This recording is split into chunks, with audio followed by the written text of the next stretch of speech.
हरियाणा के शिक्षा मंत्री महिपाल ढांडा ने पानीपत में आयोजित जनता दरबार में लोगों की शिकायतें सुनी और इस दौरान मीडिया से बातचीत करते हुए भी उन्होंने प्रदेश में शिक्षा व्यवस्था को मजबूत करने के लिए सरकार द्वारा किए गए फैसले और लिए गए फैसलों की जानकारी दी। इसके साथ ही कांग्रेस पर निशाना साधते हुए खेल नीति और खिलाड़ियों को मिलने वाले प्रोत्साहन पर भी सरकार का पक्ष रखा।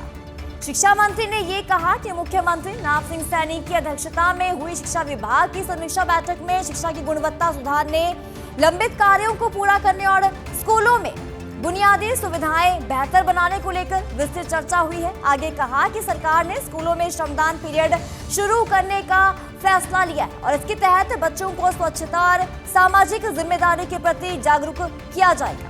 महिपाल ढांडा ने यह भी कहा कि पहले स्कूलों में श्रमदान की परंपरा होती थी, जिससे बच्चों में अनुशासन और सफाई के प्रति जागरूकता आती थी। अब उसी व्यवस्था को दोबारा से लागू किया जा रहा है और इसके साथ ही सरकार ने शिक्षकों के क्लासरूम में मोबाइल फोन ले जाने पर पूरी तरीके से प्रतिबंध लगाने का फैसला भी लिया है। मंत्री ने यह भी कहा कि इससे पढ़ाई का माहौल बेहतर होगा और शिक्षक पूरी तरीके से विद्यार्थियों पर ध्यान दे सकेंगे। भीषण गर्मी को देखते हुए सरकार ने 25 मई से 30 जून तक ग्रीष्मकालीन अवकाश घोषित कर दिए हैं। सुनिए क्या कुछ कहा आगे महिपाल ढांडा ने।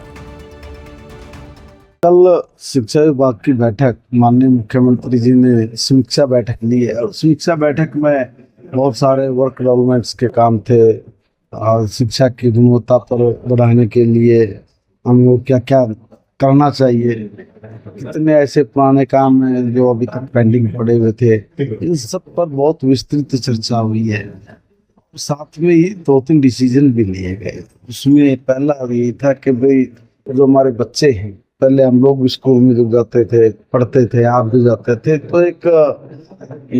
हम लोग एक काम किया करते, श्रमदान का एक पीरियड हमारा स्पेशल हुआ करता था, जिससे बच्चे सीखते थे कि भाई हमारे आसपास में स्वच्छता का क्या महत्व है, स्वच्छता हम लोग रहें तो उसको लेके हम लोग जागरूक रहें।